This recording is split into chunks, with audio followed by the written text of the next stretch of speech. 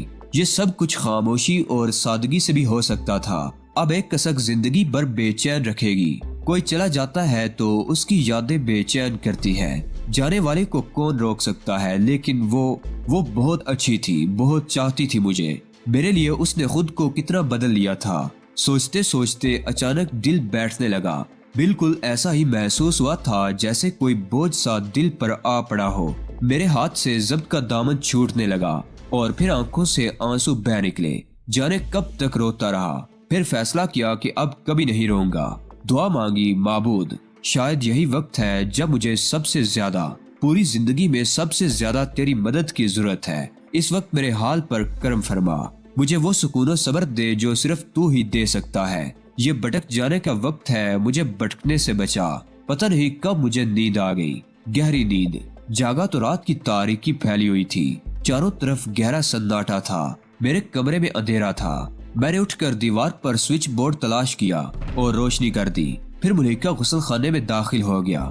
غسل کر کے باہر نکلا تو فاخرہ موجود تھی۔ کیا وقت ہوا ہے فاخرہ؟ میں نے پوچھا۔ 12 بجے ہے، وہ آہستہ سے بولی۔ کیا تم باہر بیٹھی ہوئی تھی؟ ہاں، دوسرے لوگ بھی ہیں۔ کہاں؟ مجھے تو ان کی آواز بھی نہیں سنائی دے رہی۔ باہر لان پر ہے۔ بھائی میں سخت نکاہت محسوس کر رہا ہوں، مجھے کچھ کھانے کو دو، یخنی بنائی ہے، ابھی لاتی ہوں، فاخرہ نے کہا۔ فاخرہ مجھے ٹھوس غذا درکار ہے، میں بیمار نہیں ہوں، پلیز فاخرہ، میں نے کہا۔ بیٹھو میں لاتی ہوں، فاخرہ نے کہا۔ پھر وہ کچھ دیر میں آ گئی، ڈبل روٹی، انڈوں کا آملیٹ اور یخنی۔ آؤ میرے ساتھ شریک ہو جاؤ، میں نے اسے دعوت دی۔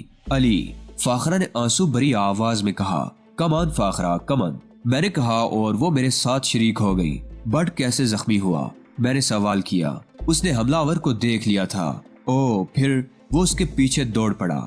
حملہ آور نے اس پر گولی چلائی جو اس کے ایک شانے پر لگی۔ فاخرہ مجھے بتانے لگی، اس نے حملہ آور کا پیچھا نہیں چھوڑا، دوسری گولی اس کے دوسرے شانے میں پیوست ہو گئی، پھر وہ اس پر جا پڑا، کافی دور نکل گیا تھا، دوسرے لوگ اس کی فوری مدد کو نہ پہنچ سکے۔ اس نے اپنے بازوؤں میں حملہ آور کو جکڑ لیا اور حملہ آور نے اس کے سر میں گولی مار دی، لیکن وہ خود کو بٹ کی گرفت سے آزاد نہ کرا سکا۔ حملہ آور پکڑا گیا؟ میں نے پوچھا۔ ہاں، اس اثناء میں دوسرے لوگ پہنچ گئے تھے، فاخرہ یعقوبی نے کہا۔ فاخرہ، بٹ بیچارہ مر جائے گا، وہ ضرور مر جائے گا، میں نے افسوس بھرے لہجے میں کہا۔ ایسا کیوں کہہ رہے ہو علی؟ فاخرہ نے بڑے دکھ سے کہا۔ اس لیے کہ وہ ایک اچھا انسان ہے اور اچھے لوگ مر جاتے ہیں، وقت سے پہلے مر جاتے ہیں۔ فاخرہ کی آنکھوں سے آنسو گرنے لگے۔ نہیں فاخرہ، پلیز خود کو سنبھالو، مجھے تم سے اور بھی کچھ پوچھنا ہے۔ میں کچھ نہیں بتا سکوں گی علی، میں کچھ بھی نہیں بتا سکوں گی، فاخرہ روتی ہوئی بولی۔ میں خاموشی سے سامنے رکھی ہوئی چیزیں کھاتا رہا اور پھر فارغ ہو گیا۔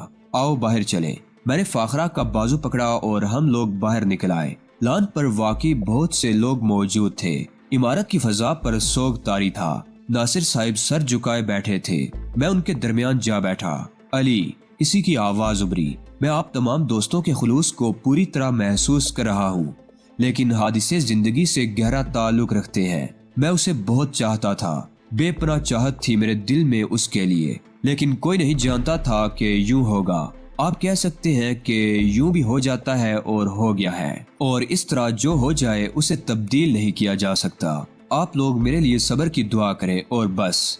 اس سے زیادہ کچھ کہا آپ نے تو مجھے دکھ ہوگا، میں کوئی تعزیت نہیں چاہتا، اس حوالے سے اب کوئی تذکرہ نہیں چاہتا۔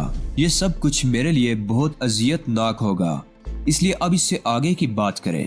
علی حوصلہ مند ہے، وہ درست کہتا ہے، کسی نے تبصرہ کیا۔ کچھ لوگ ایک تعزیتی جلسہ کرنا چاہتے ہیں علی، ناصر صاحب نے کہا۔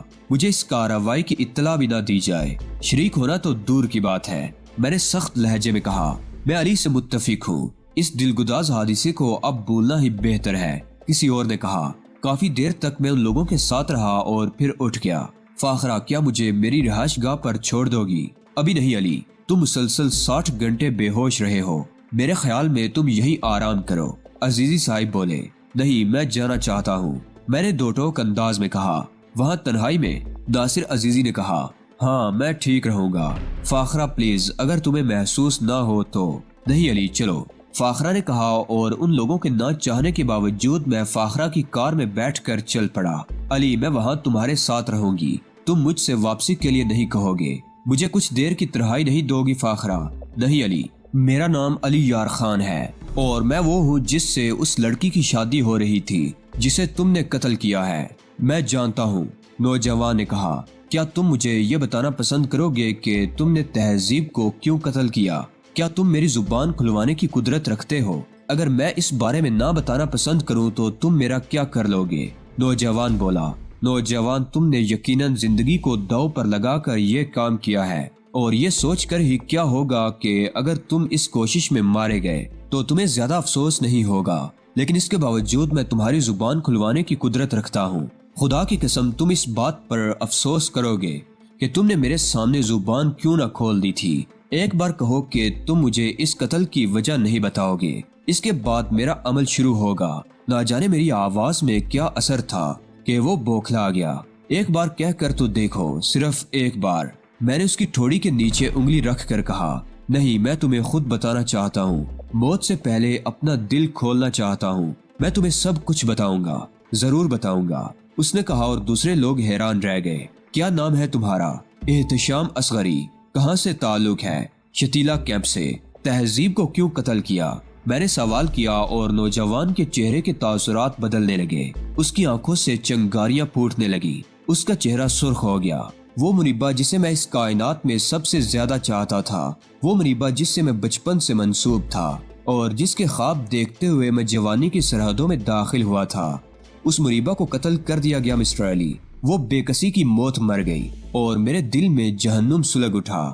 میرا جی چاہتا ہے کہ دنیا میں کسی کو ان خوشیوں سے ہمکنار نہ ہونے دوں جو مجھے اور منیبہ کو نہ مل سکے۔ تم مجاہد ہو علی یار خان، تمہارے گیت گائے جاتے ہیں، لوگ تم پر فخر کرتے ہیں۔ کیا تمہیں یہ بات زیب دیتی ہے کہ ہم سب بے شمار انسانوں کو موت اور زندگی کی کشمکش میں گرفتار رہنے دو اور اپنی خوشیوں کی دنیا آباد کر لو؟ تمہیں اس کا کوئی حق نہیں پہنچتا مسٹر علی، لیکن جب تم نے ہمارے اس حق کو تسلیم نہیں کیا تو میں نے آگے بڑھ کر تم سے تمہاری خوشیاں چھین لی۔ ہاں میں اعتراف کرتا ہوں کہ میں نے پوری پلاننگ کے ساتھ تمہاری ہونے والی بیوی کو قتل کر دیا، اس لیے کہ منیبہ میری زندگی میں شامل نہیں ہو سکی تھی۔ تم بتاؤ تمہیں اس کا کیا حق پہنچتا تھا؟ تمہیں اپنی خوشیوں کے درمیان ہمیں بھولنے کا کیا حق پہنچتا تھا، جبکہ تمہارا دعویٰ ہے کہ تم ہمارے محسن ہو؟ جواب دو علی، میں تم سے جواب طلب کرتا ہوں۔ ذلیل انسان، تیرا تعلق فلسطینیوں سے ہے، تو ہم میں سے ہوگا، اس کا میں تصور بھی نہیں کر سکتا تھا، ناصر عزیزی نے غرائے ہوئے لہجے میں کہا، لیکن میں نے ہاتھ بلند کر کے انہیں روک دیا۔ منیبہ کیسے ہلاک ہوئی تھی؟ میں نے سوال کیا۔ اسے بھی قتل کر دیا گیا تھا، اسرائیلی درندوں نے اسے مجھ سے چھین لیا تھا، اور اس کے بعد سے میں تنظیم میں شامل ہو کر ان درندوں کو بے دریغ قتل کرتا رہا۔ میرے یہ ہاتھ بے شمار اسرائیلی وحشیوں کے خون سے رنگے ہوئے ہیں، انہیں ہلاک کرنا تو میرا مشن تھا، لیکن میں کسی اور کی خوشیاں بھی برداشت نہیں کر سکتا، سمجھے علی؟ میں جانتا ہوں کہ تم لوگ میرے ساتھ کیا سلوک کرو گے، لیکن میں اپنی اس موت پر قطعی شرمندہ نہیں ہوں گا۔ کسی کو حق نہیں ہے کہ اگر منیبہ مر گئی ہے تو وہ اپنی محبت کو آباد کرے۔ میں اس کائنات میں کسی بھی محبت کرنے والے کو زندہ نہیں چھوڑ سکتا، یہ میرا عہد ہے۔ تو جانتا ہے کتے، تو جانتا ہے کہ علی فلسطینی نہیں ہے، وہ صرف انسانیت کے نام پر ہم سے تعاون کر رہا ہے، لہٰذا ہمیں کیا حق پہنچتا ہے بے غیرت کہ ہم اس کی خوشیاں چھین لیں؟ تو نے انتہائی ناسپاسی کا ثبوت دیا ہے، ہم لوگ اپنے آپ کو معاف نہیں کر سکتے۔ ابھی تک تو ذہن میں صرف یہ خیال تھا کہ یہ علی کے خلاف کوئی اسرائیلی سازش ہے، لیکن یہ جان کر کہ یہ ساری کارروائی ہم میں سے کسی ایک نے کی ہے، ہماری پوری قوم کے سر جھک گئے ہیں۔ احتشام، تو نے ہمیں ہمیشہ کے لیے اپنی ہی نگاہوں میں ذلیل کر دیا ہے۔ ناصر عزیزی کی آواز بھرا گئی۔